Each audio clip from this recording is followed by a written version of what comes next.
de Río Grande del Sur, más al sur de Río Grande del Sur, en una ciudad que se llama Río Grande. Y después mi experiencia está en este momento en Florianópolis, en el estado de Santa Catarina y aún en el sur de Brasil. Y necesito decir esto, contextualizar porque el sur de Brasil hay algunas especificidades que no encontramos en el norte o nordeste o otro sitio de Brasil.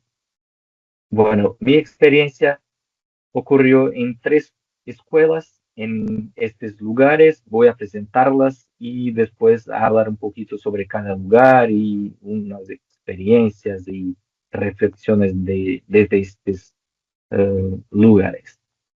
El primer colegio fue la Escola Estadual de Ensino Médio Lilia Neves, un colegio de una zona más aleja del centro de una ciudad, un colegio de una población de campo, un colegio que es pequeño para la ciudad de Río Grande.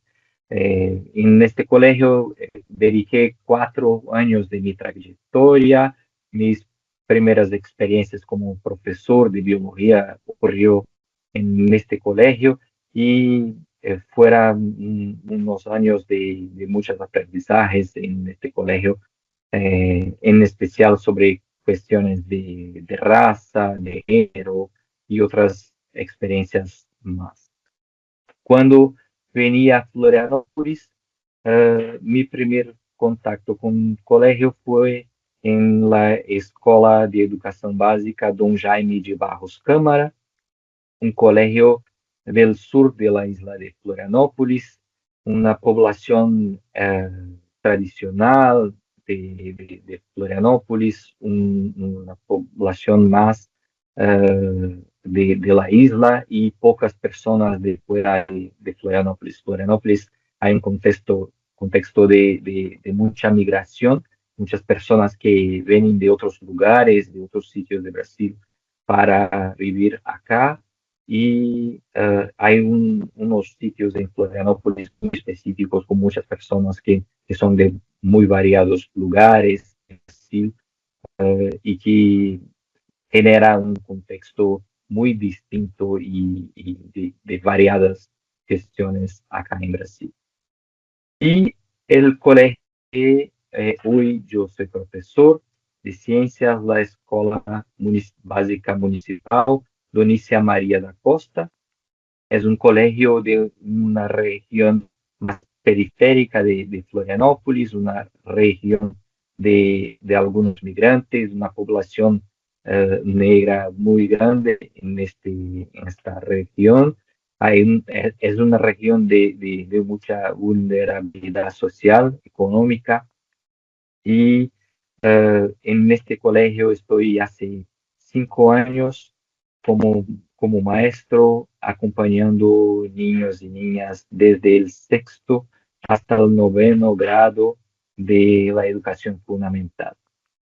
En este lugar es mi mayor eh, tiempo como maestro y creo que muchas prácticas significativas en esta escuela constituyen mi historia, mi trayectoria profesional como un maestro. Creo que muchas de las cosas que voy a presentar acá son fruto de mi trayectoria como profesor en esta escuela, en este colegio, con mis compañeras y compañeros, profesoras y profesores de este lugar, y los niños y niñas. Bueno, y cuando pienso cómo que es ser maestro, hay algunas preguntas que me tocan en principio. Cuando pienso sobre ser maestro de ciencias o ser maestro de biología, tres preguntas me salen en los ojos, me salen en los ojos, perdón, que es, la primera es, ¿qué necesito hacer en el salón de clase? ¿Cómo debo hacer? ¿Qué cosas necesito pensar y construir para mis clases de ciencias? Eh, Después, ¿cómo hago esto todo? ¿Cómo sistematizo, organizo, construyo mis ideas? ¿Cómo elaboro una propuesta de enseñanza para estas niñas y niños junto con mis compañeras y compañeros, profesoras y profesores en este colegio? ¿Cómo hago? ¿Qué necesito hacer? ¿Qué metodologías? ¿Qué ideas? ¿Qué textos? ¿Qué cosas necesito hacer para eh, un salón de clase en este colegio en específico? Y también creo que es necesario pensar sobre qué significa enseñar ciencias o biología. ¿Qué significa enseñar ciencias o biología en Florianópolis en el año de 2025 con estos estudiantes, con estas personas? Creo que esta pregunta es muy importante y que todo el año, cuando empiezo en el colegio, me pregunto, ¿qué significa para mí enseñar ciencias en este contexto? En Brasil, en un contexto de Santa Catarina y Florianópolis, que tenemos muchas cuestiones muy importantes y relevantes en este lugar. Estoy diciendo esto porque Brasil vivió en los últimos años, en especial durante la pandemia, un periodo de negacionismo científico muy grande. ¿Y qué significa ser maestro de ciencias y biología en este contexto? ¿Qué significa ser maestro en un contexto que se nega las vacunas? ¿Qué significa en este contexto que tenemos una negación de los cambios, las mudanzas climáticas? ¿Qué significa ser maestro de ciencias y biología en un contexto que necesitamos eh, casi que todo el día eh, defender qué significa una educación de calidad o qué significa o cómo es importante una educación con las ciencias de la naturaleza o cómo es importante defender la educación en biología o los conocimientos científicos en este contexto. ¿Qué significa en un contexto que tenemos muchas personas que son muy influentes, que hacen un trabajo que nega la historia de la ciencia o la revisita para poner otras cosas en el lugar? Creo que es muy importante nos cuestionarmos sobre esta pregunta en específico y creo que en este contexto en Brasil, en Santa Catarina, es necesario nos preguntamos siempre esto. Porque si no nos preguntamos, no sé cómo podemos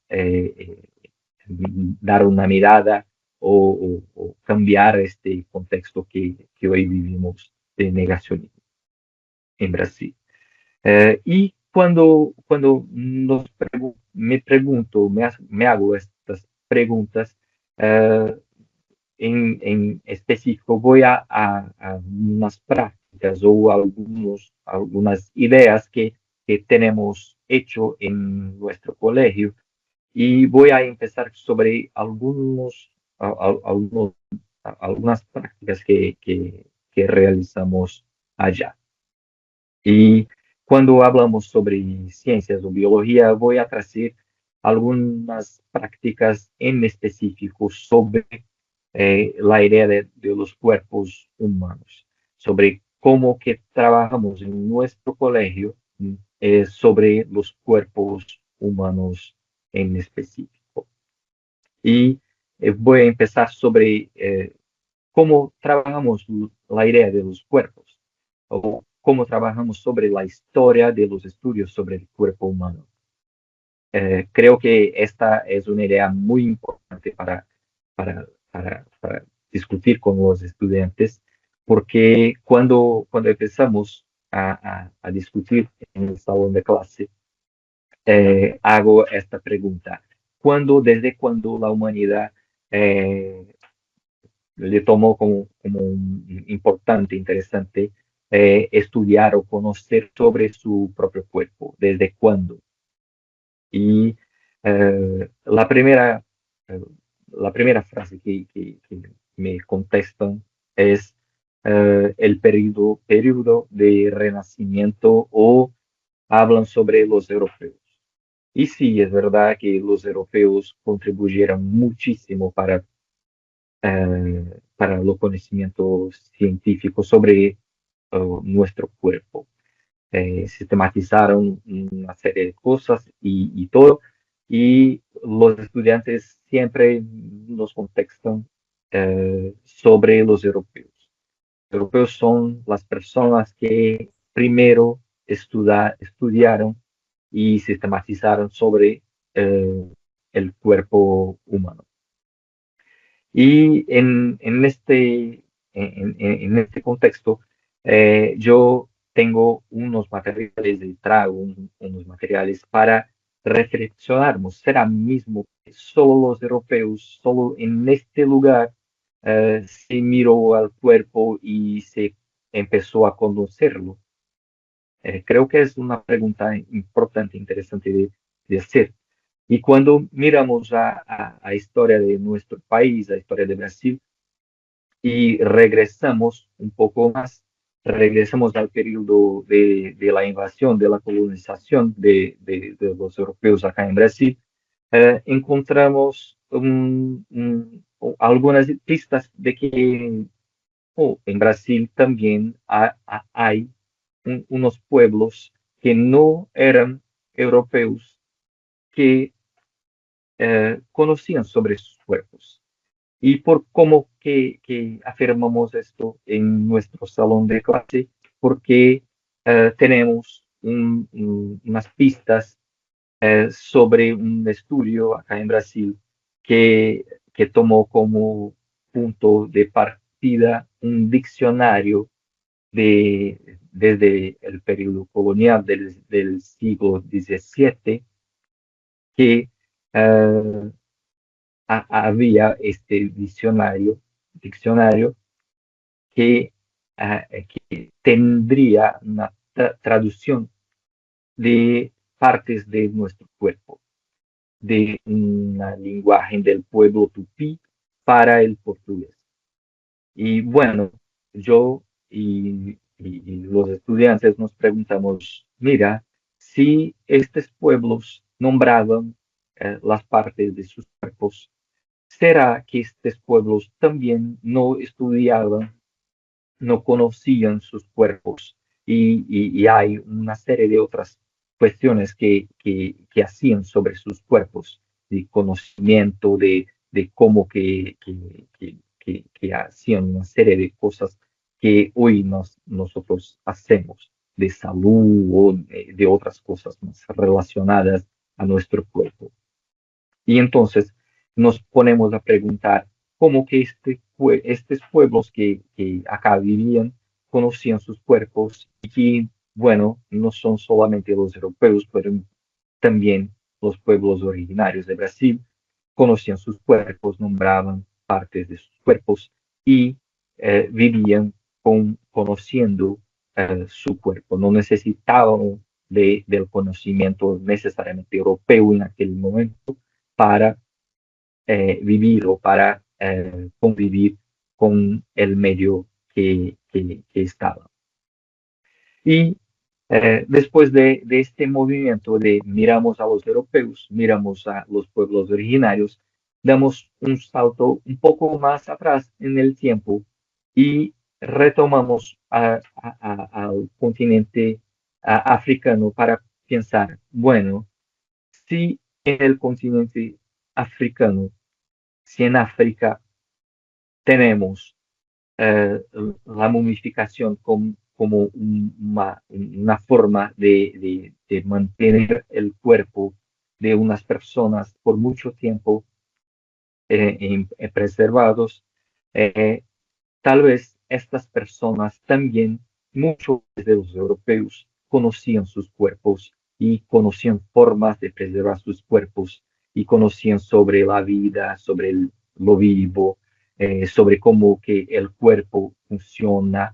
Y creo que a mí me parece que esta ruta nos coloca como, nos pone como a conocer cómo que la humanidad, cómo que los diferentes pueblos de la humanidad conocían sus cuerpos y cómo interaccionaban sobre sus cuerpos, cómo que vivían sus vidas y cómo que hoy en nuestra realidad nosotros vivimos y qué aspectos son desde los pueblos originarios, qué aspectos vienen desde los europeos, qué aspectos vienen desde los distintos lugares que hoy constituyen nuestra cultura. Entonces, me parece que estudiar sobre la historia del cuerpo, de conocer el cuerpo y los diferentes pueblos que conocen a sus cuerpos, me parece que es una propuesta que está bien consolidada en nuestro colegio y empezamos a hacer este trabajo. Después de conocer un poco sobre la historia de los estudios sobre el cuerpo, nosotros empezamos a otra mirada sobre el cuerpo, sobre los cuerpos humanos. Y ahí nos hacemos algunas preguntas, que es, ¿qué cuerpos estudiamos en las clases? ¿Qué cuerpos son estos? Son cuerpos con nombre, con historia, son cuerpos que ocupan determinados locales sociales, ¿sí o no? Son cuerpos racializados, ¿sí o no? Son cuerpos que nosotros reconocemos en nuestras clases de biología, aquel cuerpo que estamos estudiando y creo que esta idea nos trae cuando miramos a los libros o las ilustraciones de los libros para nos preguntamos esto. Hay un médico ilustrador, Chidibere Ibie, que hace ilustraciones de cuerpos de personas negras para nos dar una otra mirada. Cuando vemos a los cuerpos, el cuerpo humano en los libros, en específico cuando estudiamos sobre la anatomía, eh, estos cuerpos en pocas veces son cuerpos negros. Y por no ser cuerpos negros, no los racializamos, pero sí son cuerpos racializados, son cuerpos de personas blancas. En, Y nos tomamos esta pregunta para hacer por qué estos cuerpos son los cuerpos que casi siempre aparecen para estudiar y qué cuerpos estudiamos, qué cuerpos no estudiamos. Y empezamos a nos preguntar sobre otras cosas, sobre, bueno, si los cuerpos que estudiamos en clases son estos, las ideas que circulan allí son sobre estos cuerpos y no sobre otros o son sobre todo los cuerpos. ¿Qué idea de cuerpo entonces estamos construyendo en los salones de clase? ¿Qué idea de bienestar estamos promoviendo en nuestras clases de ciencias y biología? Entonces, empezamos un ejercicio muy interesante, muy importante de primero estudiar sobre la historia del conocimiento sobre los cuerpos, después sobre qué cuerpo es este que estudiamos, cómo que este cuerpo está representado en las ilustraciones, como que nosotros y nosotras representamos estos cuerpos, qué lugar estos cuerpos están ocupando, qué idea de cuerpo humano estamos representando, son cuerpos cisnormativos, son cuerpos transnormativos, ¿no? Son cuerpos cisgénero o no, qué cuerpo estamos representando en los clases, qué identidades estamos representando en estas clases. Son cuerpos de personas de qué lugar, son cuerpos que yo reconozco como mi cuerpo o no. Lo que pasa en este cuerpo que estudiamos pasa en mi cuerpo también, sí o no? Creo que esta es una pregunta que nos hacemos y que es muy importante. Y bueno, a partir de este movimiento, creo que hacemos un movimiento muy importante y muy interesante para empezar a nominar, a construir algunas posibilidades de trabajo desde allí. Si estamos mirando desde este lugar, desde estas cuestiones, desde estas preguntas, pensamos, bueno, ¿cuáles son las posibilidades que miramos para nuestras clases de ciencias relacionadas con los cuerpos, por ejemplo? Y en nuestro colegio, en la Escuela Donicia María da Costa, miramos como una posibilidad muy potente las literaturas.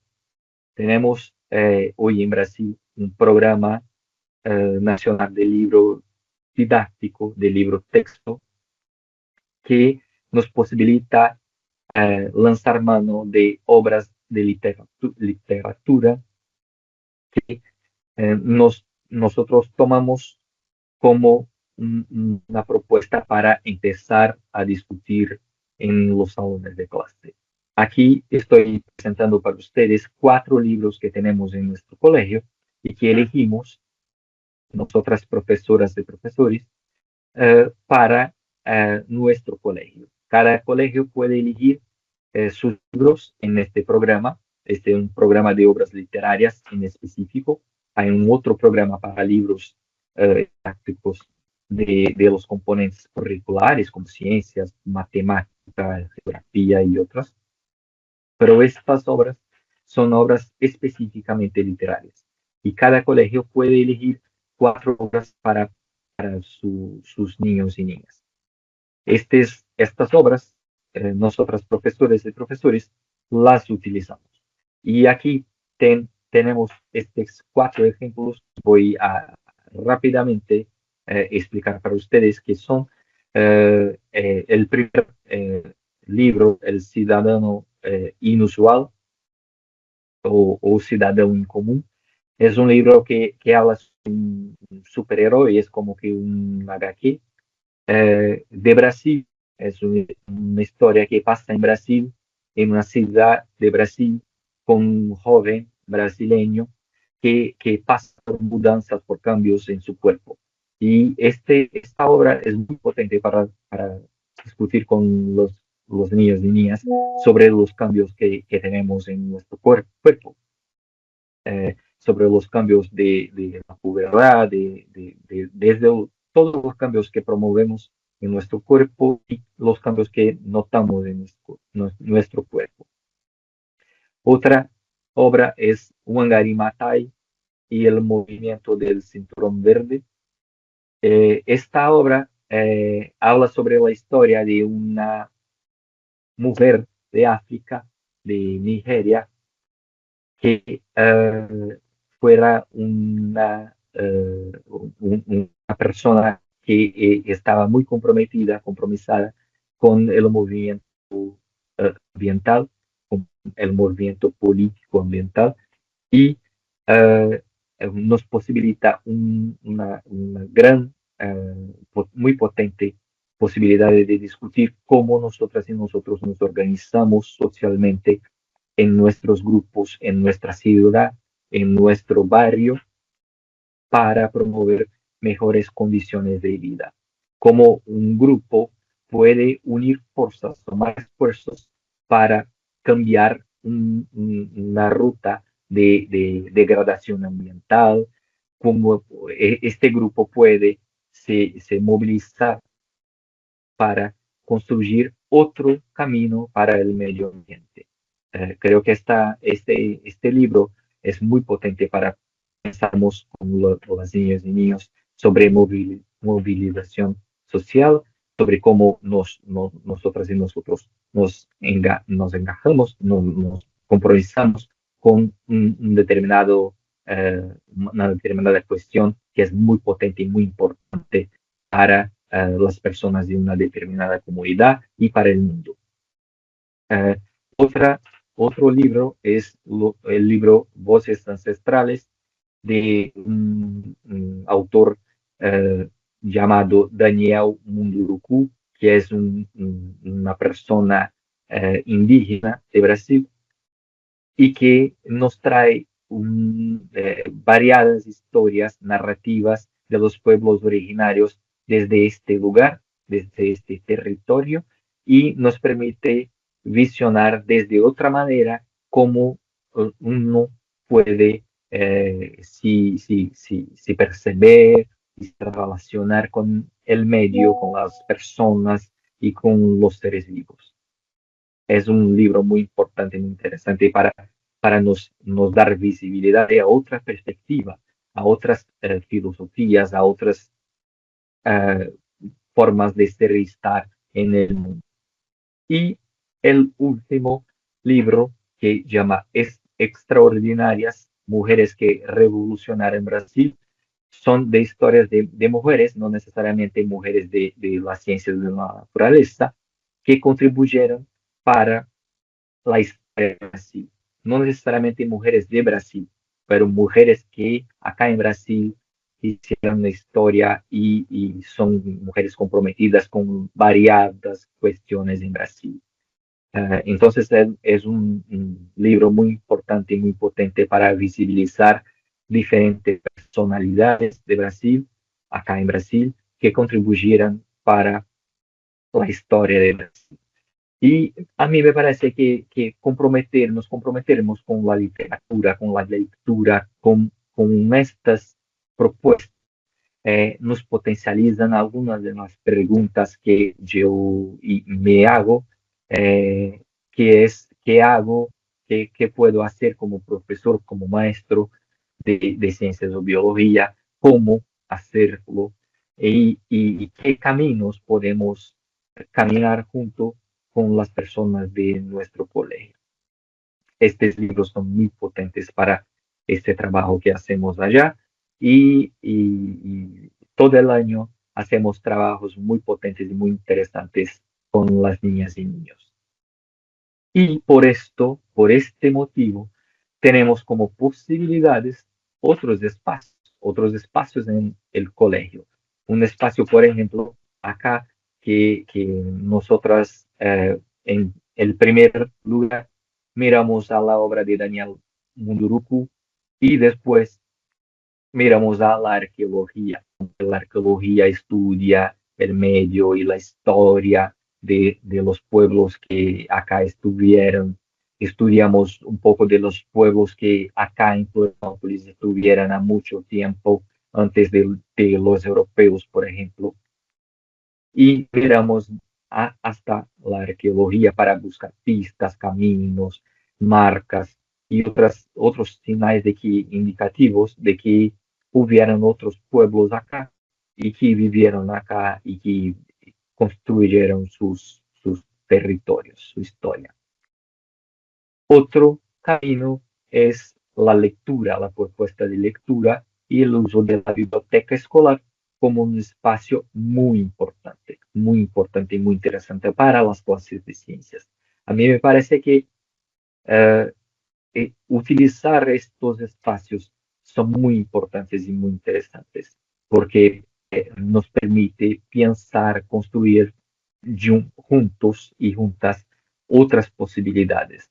Es decir, leer, comprender, discutir, dialogar con mis compañeros sobre lo que yo leí, que comprendí, cómo que comprendo, qué posibilidades veo para esta cuestión que está colocada. Entonces, a mí me parece que es muy importante, muy potente utilizar de otros espacios en el colegio para construir nuestras prácticas. Y entonces, por este motivo, a mí me parece que en estas posibilidades constituyen un fuerte espacio para la autoría. Y aquí me refiero a autoría de construir ideas. Aquí en estos dibujos, son dibujos de las niñas y niños de nuestro colegio en nuestra feria de conocimiento. Nos nosotros propusimos a los estudiantes que construyesen dibujos para la identidad visual de, de la feria de conocimiento, pero allí fuera un espacio para autoría. Hay otros muchos complementarios, que es desde la idea, la propuesta de construir sus investigaciones, sus proyectos, sus propias preguntas, sus respuestas para las preguntas que ellas y ellos hacen. Entonces, a mí me parece que este colegio está construyendo un espacio muy potente para que las niñas y niños puedan construir espacios de autoría de sus vidas, de sus trabajos, y autoría de posibilidades de vida, de cómo uno piensa la mejoría de las condiciones de vida en nuestro barrio, cómo uno podría, uno o las personas todas del colegio podrían mejorar las condiciones del colegio, cómo uno podría mejorar las condiciones desde las cuestiones de movilidad urbana en Florianópolis, que es un problema muy grande que tenemos acá, y otros problemas que nosotras y nosotros identificamos. Cómo cambiar el cambio climático del mundo o cómo cambiar la destrucción ambiental acá en Florianópolis que está ocurriendo. Entonces nos ponemos a preguntar, a mirar el mundo, a mirar la ciudad que estamos viviendo y ya nos preguntamos cómo podemos cambiar lo que allí está. Y la preguntamos a partir desde este lugar de los conocimientos científicos, que son históricos, que son sociales, que están situados en determinado contexto. Si están situados en este contexto, podemos construir otros contextos, de acuerdo con aquello que nosotras y nosotros pensamos como algo para mejor para este lugar. Por otro lado, también a mí me gustaría de poner algunos desafíos que en este periodo que estoy acá en Florianópolis tengo percibido como desafíos para nuestra práctica profesional. Y a mí me parece que son desafíos que acá en Brasil están muy latentes, son desafíos muy grandes. El primer gran desafío está relacionado con la clase política. La educación pública en Brasil sufre hace mucho tiempo algunos ataques desde la clase política.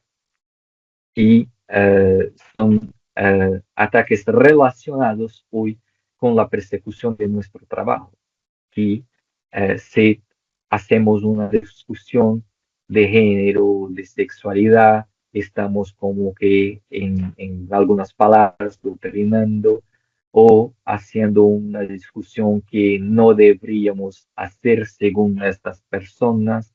Entonces, nuestra profesión acá en Brasil vive un momento muy sencillo, muy problemático, porque tenemos una persecución de nuestro trabajo. Estamos trabajando para construir otras cosas y sufrimos con esta persecución.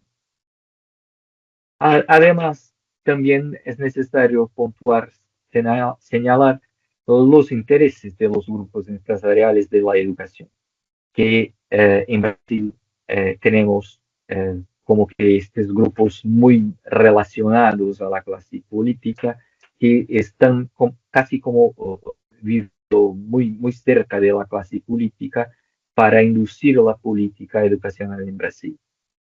Entonces, estos grupos dedican mucho tiempo para decirnos cómo debemos hacer, qué caminos debemos percorrer,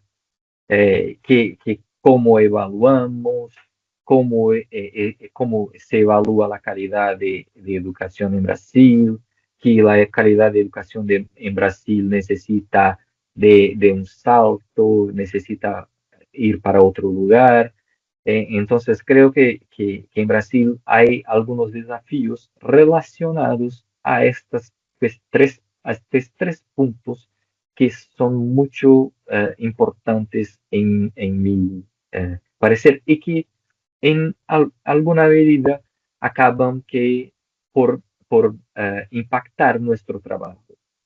Por ejemplo, acá en Florianópolis, en este año de 2025, Ciencias de la Naturaleza sufrió, junto con otras áreas de conocimiento, sufrió como que a reducción de una carga horaria semanal de clase para que otra disciplina de portugués o matemática tuviera clase en este periodo.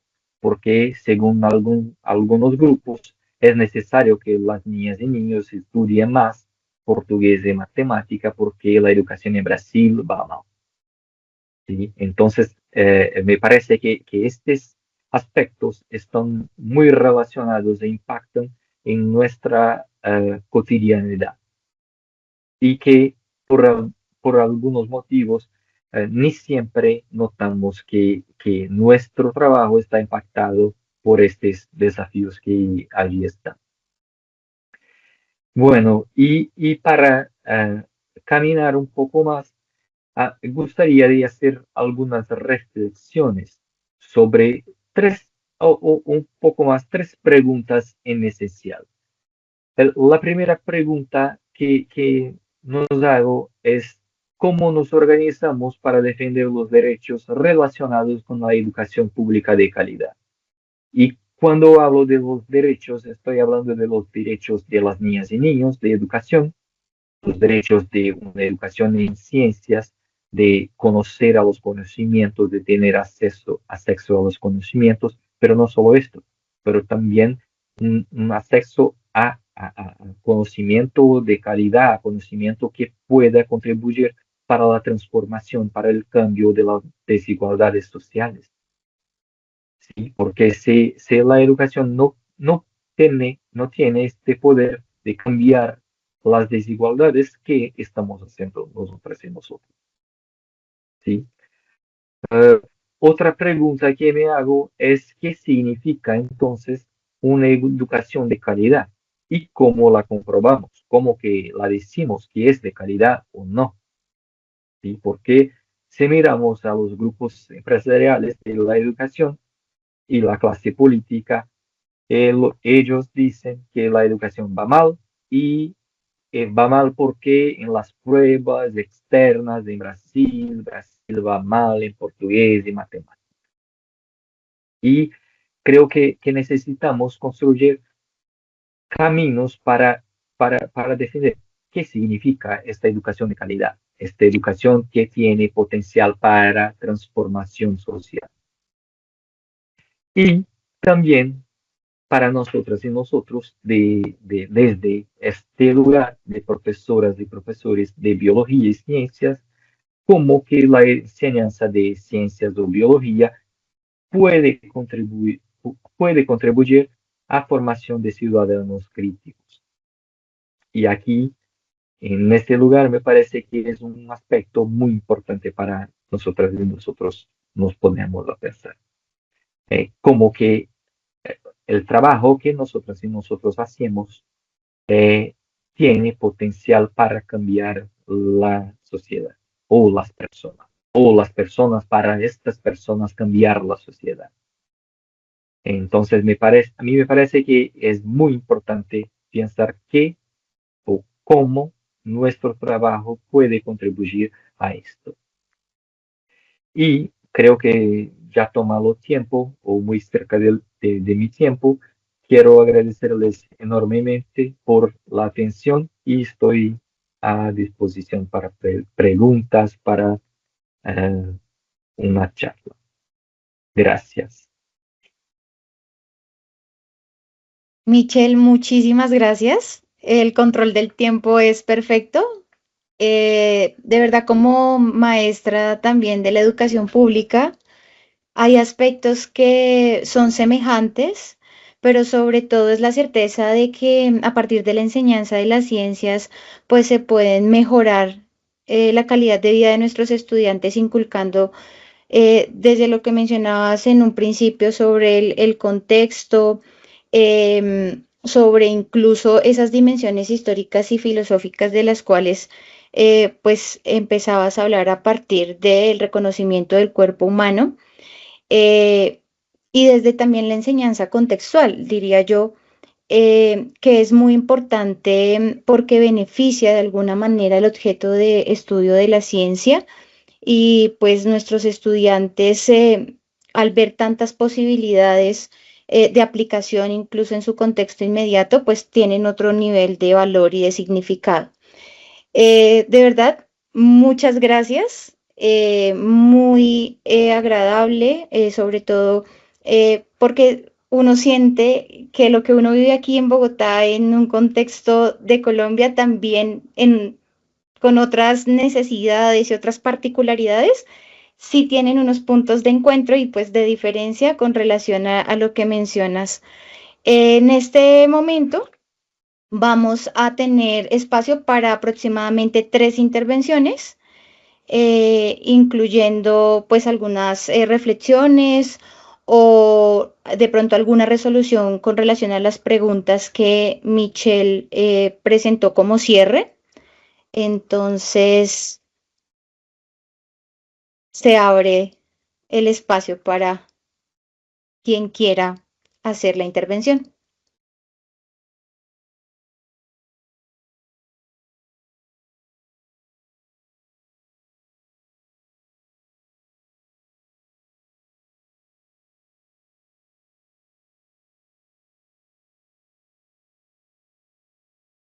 Bueno, Natalia y luego el profesor Guillermo.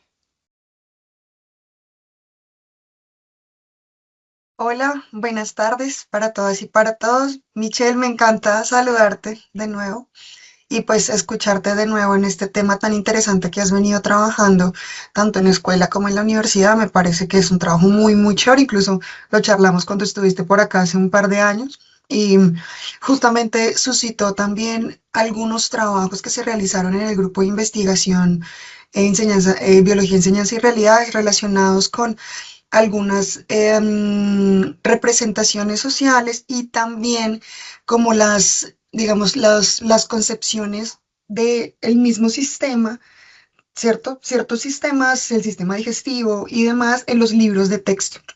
Digamos que, pues teniendo en cuenta estos materiales y que los profesores de una u otra forma utilizamos los libros de texto como una guía, por lo que cuando vemos quién los hace y demás, decimos, bueno, pues se están teniendo en cuenta algunos de los estándares básicos, lineamientos básicos, como lo veíamos durante el proyecto, y cuando encontramos algunos errores conceptuales o encontramos eh, digamos, unas posturas de ideologías como muy específicas, pues entonces los profes tenemos de como el llamado también a ser muy críticos con como todos estos materiales y siento que esta charla está bien, está muy direccionada a, pues, a que el profe pueda ser muy crítico con eso y pues sea lo más activo, ¿cierto? En la idea de que su pensamiento crítico lo lleve a la transformación de estos mismos, pues, documentos.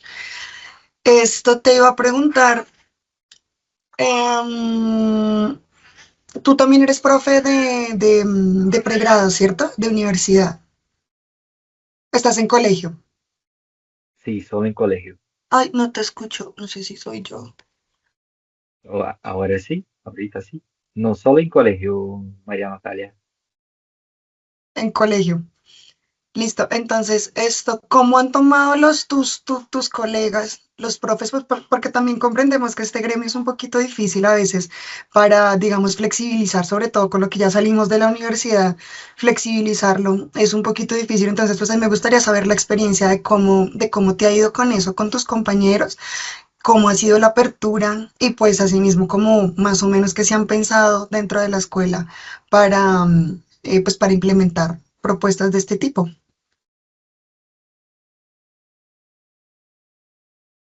No sé, Sonia, si hacemos todas las preguntas o comentarios o puedo ya. Bueno, Michelle, como tú quieras, está el profesor Guillermo y está también la profesora Susana. Susani, perdón. No sé si quieres que primero te hagan las preguntas y luego las respondes todas o ir respondiendo una a una, pero está el espacio perfecto. Ya. Voy a contestar Natalia y creo que pasamos a las otras personas, ¿sí? Bueno, creo que Natalia es un proceso muy importante, interesante de negociación, porque no es fácil. Nosotras y nosotros aprendemos a todo el momento y creo que cuando traemos algunas propuestas que son un poco más cuestionadoras o que cambian un proceso que está muy fijo. Ah, a mí me parece que es un proceso un poco lento, ¿sí? Que es necesario dialogar, es necesario negociar y que unas cosas nosotros consensuamos y hacemos, otras no, en este momento.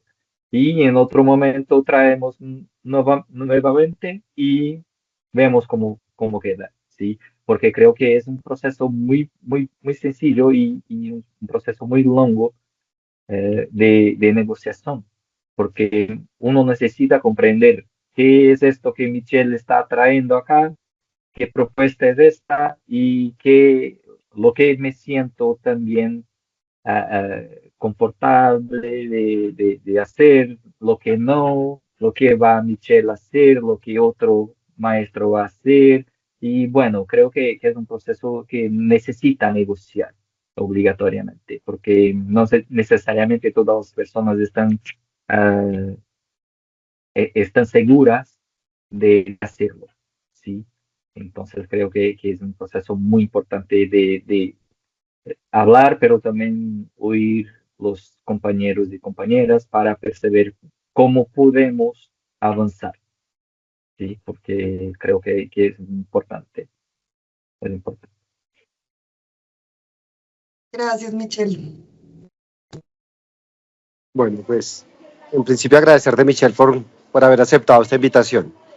Yo tengo una pregunta, Michelle, y es, ¿qué hace que un maestro se haga estas preguntas? No todos los maestros nos hacemos estas preguntas de qué significa enseñar biología, haciendo una mirada, digamos, trascendiendo el problema de lo curricular, etcétera, y haciéndose unas preguntas, a mi juicio, un poco más complejas.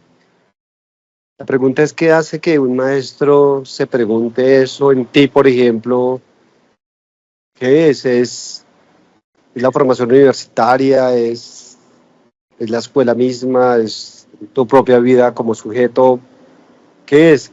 ¿Qué es ese elemento que de alguna manera moviliza otra forma de pensar, otra manera de pensar la escuela? Un poco desde ti, ¿qué es lo que moviliza, cuestiona este otro lugar? Dale, profe. Creo que es un poco de cada cosa, porque en mi trayectoria, la universidad tiene un lugar muy importante.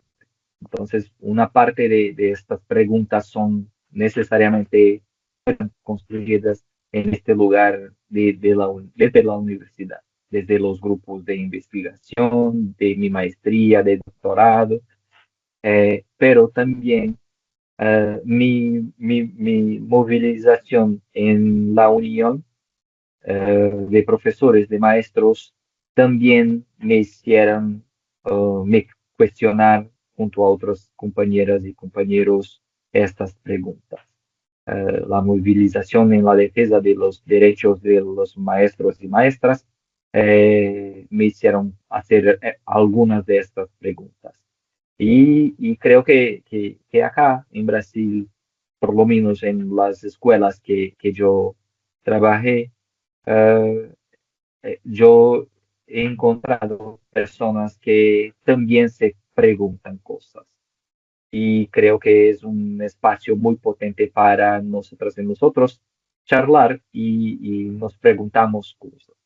Entonces creo que hay estos tres lugares, pero en especial la universidad y la Unión son lugares que me hicieron cuestionar muchísimas cosas y hacer estas preguntas.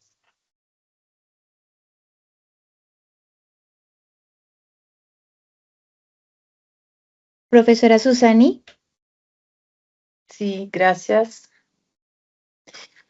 Oi, Michel. Estou muito contente de estar acá, muito feliz. Eu queria fazer umas reflexões desde quando fui professora de la escola, né, por 12 anos. Tinha um desconforto de ensinar o corpo humano parado, fragmentado. Eu percebia que os estudantes não percebiam que o oxigênio chegava na ponta do dedo, de que que o corpo parado, sentado na cita, estava se movimentando, e no livro didático estava tudo parado, tudo fragmentado. Então, eu penso que esse trabalho é muito hermoso. Também o fato deste nossa rede estarmos juntos, trocando experiências, dando visibilidade também para esses trabalhos do chão da escola. Também nos outros professores universitários também aprendemos muito, é muito interessante, me gostou muito. E fiquei com muita vontade de... Oi, Guilhermo e Joe e outras pessoas conversamos, Pablo também, Irlanda, sobre socializar estas experiências, né? Não sei, por meio de uma plataforma, algo assim, pero é muito importante, porque eu penso que estamos vivendo um momento muito interessante, muito importante também, que está dando uma virada nestas. Eu penso que ainda tem esse corpo fragmentado na escola, mas também tem muitas coisas acontecendo que nos trazem estas reflexões. E a pergunta que eu queria fazer para você, como seus padres não têm reagido nessa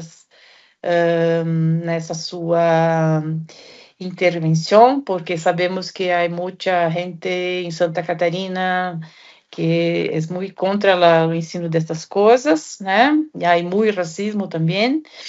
E também a outra coisa é como que os alunos, os estudantes reagem.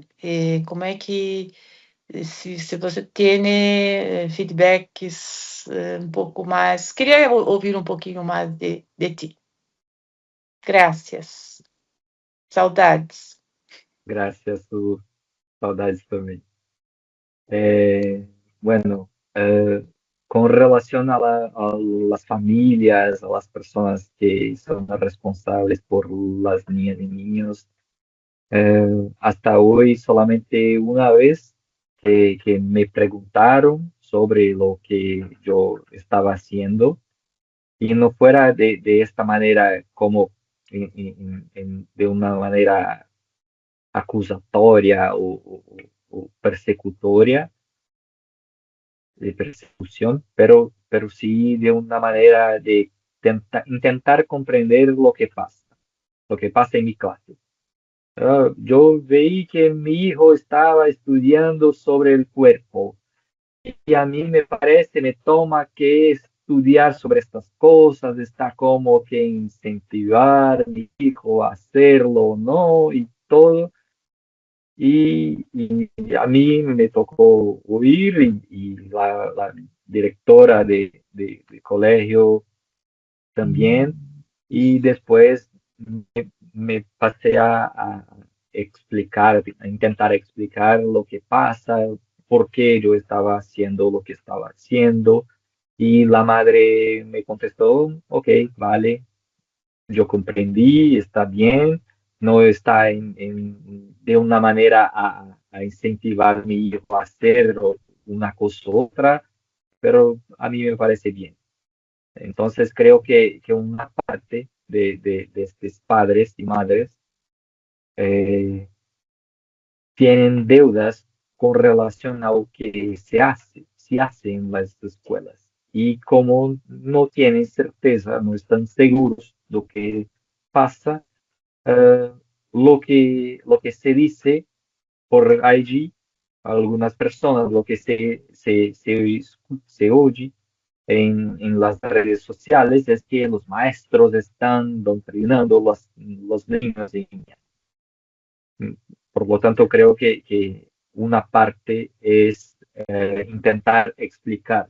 Y desde esta situación, desde el principio del año, yo en la primera aula de clase, cuando estudiamos el cuerpo, yo dedico una hora de clase toda para explicar a los niños y niños lo que vamos a hacer. Vamos a estudiar el cuerpo y de esta manera y de esta otra y cuáles son sus deudas y hay alguna pregunta y bueno, en un- 2 veces un estudiante me preguntó, pero esto que estás haciendo no es doctrinación. Y todavía yo contesté, no, mira, estamos haciendo esto porque necesitamos comprender esto y vamos por este camino y no por otro. Y bueno, y quedó bien. Y creo que en especial cuando racializamos el cuerpo, me parece que los niñas y niños comprenden mejor y es como que comprenden de una manera que perciben sus cuerpos y que estamos hablando del cuerpo de ellos, ¿sí? Y estamos hablando de estas personas, no de otras, o de una persona que ni siquiera existirá acá.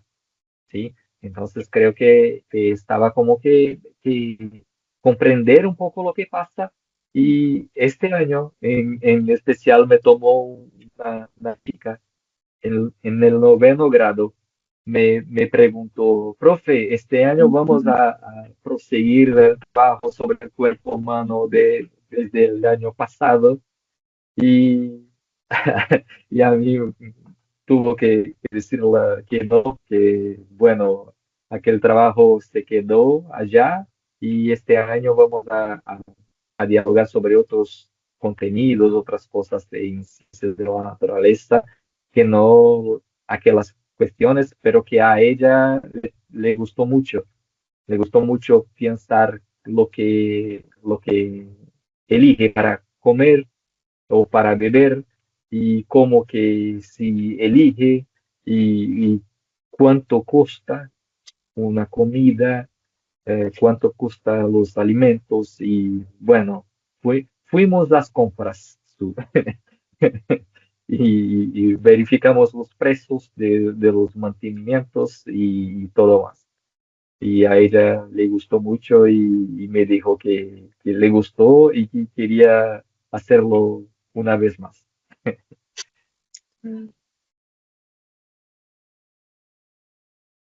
Gracias, Michelle.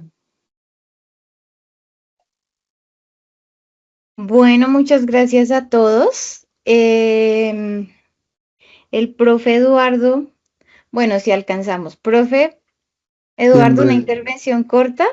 muy Muchas bien, gracias. gracias. Gracias, Sonia. Bueno, primero para saludar a Michelle, gusto escucharlo, gusto verlo. Gracias por la idea que nos trajiste para compartir, me hicieron mucho sentido. Eh, lo que yo me puse a pensar, Michelle, y para todos los colegas de biología, es que de alguna u otra manera la pregunta que uno se hace es cuál es la relación que uno tiene como sujeto profesor con las experiencias, con los conocimientos que van a surgir. Y incluso en la última frase cuando le contestaba a Susani, o hablabas con Susana y cuando la niña te decía, profe, y vamos a repetir lo del cuerpo, o vamos a repetir esta experiencia, lo que yo aprendo es que finalmente la experiencia es conocimiento. Y a lo mejor lo que te está diciendo esa persona es, bueno, quiero seguir conociendo a partir o en clave con esa experiencia. Y lo otro que yo creo que rescato lo que tú planteas y que me hace pensar es que finalmente nosotros los profesores tenemos que entendernos como sujetos que nos posicionamos desde lo afectivo, desde lo social, desde lo cultural, desde lo epistémico, desde miradas universales. Entonces, malamente podríamos enseñar de manera fragmentada, porque de alguna u otra manera el compromiso que tenemos para que las personas hagan del aula una familia de oportunidades es concebirnos como profesionales que promovemos miradas universales. Y lo otro que pienso, no tengo ninguna pregunta, solamente reflexión por lo que tú decías, y lo otro que pienso es que cuando el chico te dice, profe, podemos hacerlo del cuerpo el año pasado, sentí que esa es una repetición, como diría Deleuze, es una repetición con diferencia. Yo creo que el cuerpo se puede discutir todos los días y todos los años. Y aunque parezca que es lo mismo, no es lo mismo, porque es una repetición con diferencia. Y en la diferencia está anclada la oportunidad para seguir conociendo. Eso, Michelle, muchas gracias por ayudarnos a pensar y felicitaciones por todo el trabajo que estás haciendo. Gracias, profe Rabanal. Un gusto verle. Muchas gracias, Michelle. Bueno, Michelle, a todos y todas los profesores y profesoras de aula, profesores investigadores universitarios que nos acompañaron el día de hoy en nuestra tercera sesión, pues les damos las gracias.